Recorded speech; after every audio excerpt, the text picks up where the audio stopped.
Halo Sobat Trader, kembali lagi bersama Papa Didi ya di live IG streaming ya. Untuk market review kali ini tanggal berapa nih? Tanggal 8 Maret tanggal 8 Maret hari Senin ya. Oke.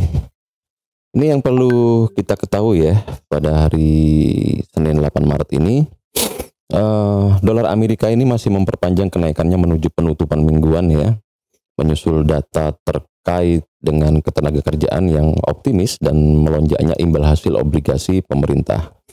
Amerika Serikat sendiri menciptakan 379.000 pekerjaan baru di bulan Februari, lebih dari 2 kali lipat ekspektasi pasar. Sementara tingkat pengangguran menyusut menjadi 6,2%. Saham menguat karena tadi ada berita-berita positif, tetapi juga imbal hasil obligasi pemerintah. Hasil benchmark Treasury 10 tahun mencapai 1,626%, tertinggi baru 1 tahun, menyelesaikan minggu di 1,577% ya. Nah, untuk euro sendiri ini adalah salah satu yang berkinerja terburuk ya, jatuh ke 1,1892 melawan greenback dan menetap di dekatnya. Pound sterling USD dan Aussie USD juga turun, tetapi menutup hari dari posisi terendah mingguan dibantu oleh kemajuan minyak dan ekuitas. Pasangan USD Kanada turun lebih rendah dan menutup minggu di zona merah di tengah harga minyak yang lebih tinggi, dengan WTI yang mengakhiri perdagangan mingguan di atas $66 per barrel. Untuk pasangan USD Japan Yen sendiri melonjak ke 108,64, tertinggi baru di 2021 ya, mempertahankan kenaikan mingguannya menjelang penutupan. Untuk emas sendiri berhasil memulihkan sebagian, menetap di $1.700 per troy. Pada hari Sabtu kemarin, Senat Amerika Serikat mengesahkan paket stimulus 1,9 triliun USD meskipun beberapa perubahan itu dikemukakan mengenai peningkatan upah minimum menjadi $15 per jam dan jumlah orang yang akan memenuhi syarat untuk pembayaran stimulus sebesar $1.400. Suara terakhir adalah 50-49 dengan semua Demokrat itu memberikan suara mendukung RUU tersebut dan semua partai Republik memberikan suara menentangnya. RUU itu yang disebut sebagai Undang-Undang Rencana Penyelamatan Amerika sekarang sudah dipindahkan kembali ke DPR, di mana RUU ini akan dipilih pada hari Selasa. Menteri Keuangan Amerika Serikat Janet Yellen menyambut baik berita tersebut dan men-tweet ya, dengan ekonomi turun 9,5 juta pekerjaan sejak Februari 2020, bisa jadi 2 tahun sebelum pasar tenaga kerja mencapai tingkat pra-pandemi. Tingkat kehilangan pekerjaan yang tinggi ini mengancam kesejahteraan pekerja dan keluarga mereka. Dia menambahkan bahwa setelah menjadi undang-undang, dia yakin bahwa Amerika ini akan bertemu dengan ekonomi yang kuat ketika kita berhasil mencapai sisi lain dari pandemi. Angka perdagangan Cina yang dirilis akhir pekan lalu menunjukkan surplus neraca perdagangan dalam dolar menghasilkan 103,25 miliar USD, jauh lebih baik dari yang diantisipasi. Ekspor naik 50,1%, sementara impor naik 14,5%. Berita tersebut mungkin mendukung sentimen risk on pada pembukaan market minggu ini ya. Inggris akan mulai buka kembali hari Senin ini sesuai dengan rencana yang digariskan oleh Perdana Menteri Boris Johnson. Kemudian sentimen risiko mungkin tetap ada pada pembukaan mingguan ini ya. Oke Sobat Trader, itu dari sisi fundamental ya. Sekarang kita beralih pada sisi teknikal. Oke, untuk sisi teknikal sendiri, kita buka time frame H1 ya untuk Euro USD. Terlihat bahwa di sini trennya masih tren biris ya untuk jangka pendek. Dengan harga ini sudah menyentuh garis middle line ya. Ini sudah menyentuh garis middle line. Garis middle line ini adalah garis support yang cukup kuat ya. Jadi apabila nanti harga itu mampu menembus dari garis middle line ini, maka diperkirakan harga itu akan turun lebih lanjut ya. Sedangkan kalau kita lihat dari stokastiknya sendiri sudah terjadi crossing dengan jarak yang cukup lebar mengarah ke bawah dan sempat menyentuh garis jenuh beli ya. Artinya di sini ada kemungkinan harga untuk euro ini masih akan turun. Paling tidak dia akan menguji area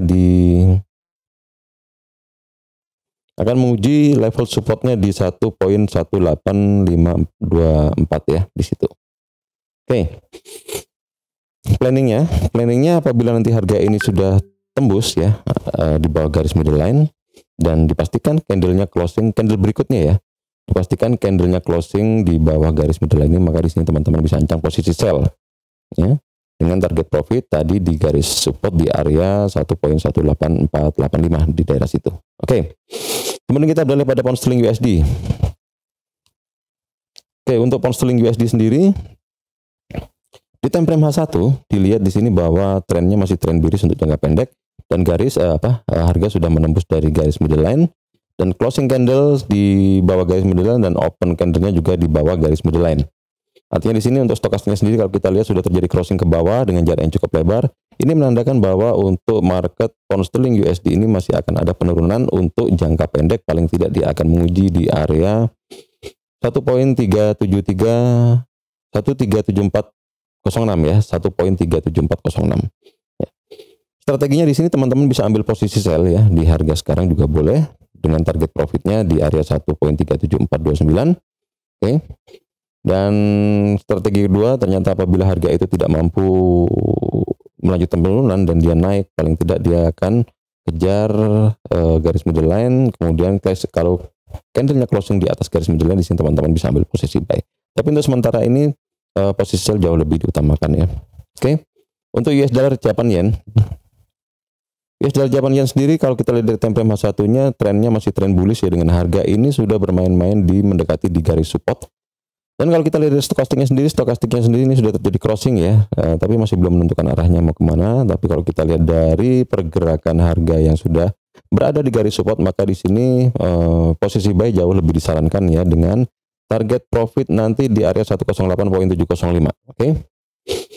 Sekarang beralih pada Aussie USD. Aussie USD di time frame H1-nya terjadi trennya masih tren bearish ya, dengan stokastik sendiri sudah terjadi crossing dan bergerak ke bawah dengan jarak yang cukup lebar.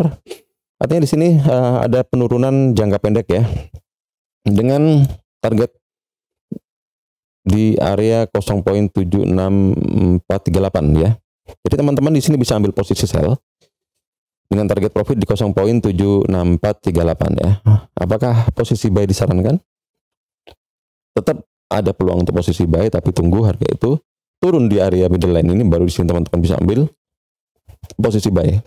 Atau jika harga itu sudah menembus garis resisten dengan candle closing di atas garis resisten, maka di situ teman-teman bisa ambil posisi buy. Oke. Sekarang kita beralih pada XAU USD. XAU USD kalau dilihat dari time frame H1-nya trennya masih tren bearish ya, dengan harga ini sudah menyentuh dari garis garis resisten ya. Dan stokastik sendiri sudah terjadi crossing, sudah menyentuh dari garis jenuh belinya dan sudah terjadi crossing dengan ya, meskipun masih belum ketahuan ini arahnya mau kemana, tapi kalau kita lihat dari pergerakan harganya yang sudah bergerak menyentuh garis resisten ini, artinya di sini ada kemungkinan penurunan jangka pendek ya, dengan target profit yang bisa disarankan itu di area 1694.13. Oke, teman-teman bisa ambil posisi sell di sini sekarang, dan juga untuk taking profitnya bisa di area 1694 ya. Oke sahabat trader, itu ya itu tadi analisa secara teknikal sudah, secara fundamental sudah, dengan berbagai strategi tadi, dan yang pasti selalu batasi resiko, itu yang paling penting ya teman-teman. Selalu batasi resiko, pergunakan risk to reward ratio yang benar, manajemen modal yang benar ya. Risk to reward ratio yang benar itu yang akan mengantarkan Anda pada kesuksesan trading dengan profit yang konsisten. Nah, caranya gimana risk to reward ratio yang benar? Ya 1:3, 1:5 ya. 1:2 itu bagus juga. Tapi jauh lebih bagus 1:3 sampai 1:5 lah ya. Karena kalau 1:1 atau 1:1 itu nggak bagus banget ya. 1:1 itu artinya kalau rasionya 10, trading 5 kali loss, 5 kali profit, maka teman-teman nggak dapat apa-apa. Rugi ya, karena apa? Karena masih kepotong komisi, kepotong swap ya, kalau misalnya menginap ya. Tapi kalau 1:2 dengan rasio 10 kali transaksi, 5 kali loss, 5 kali profit, maka teman-teman masih mendapatkan profit ya di situ. Kalau misalnya 1:5 itu jauh lebih bagus lagi ya. Karena apa? 1:5 misalnya nih 1 kali 1 loss ya, atau 10 poin itu loss, atau 10 pip loss, misalnya $100 ya, sedangkan 50 pipnya profit atau bisa dikatakan $500, maka dengan 10 kali transaksi, jika teman-teman bisa profit 3 kali aja, berarti kan sudah $1.500, sedangkan dengan 7 kali loss berturut-turut, teman-teman cuman membukukan kerugian sebesar $700. Artinya meskipun 7 kali rugi dan cuma 3 kali profit, maka teman-teman masih bisa mendapatkan profit $800 ya dari pengurangan tadi ya, dari akumulasi tadi, dari yang profit 1.500 dengan kerugian $700, maka paling tidak $800 masih teman-teman dapatkan ya secara akumulasi ya. Oke, jadi itu akan lebih mudah bagi teman-teman ya, lebih efektif juga dan lebih mudah ya. Oke sahabat trader, itu dulu ya untuk Smart Market Review hari ini. Happy trading dan salam profit.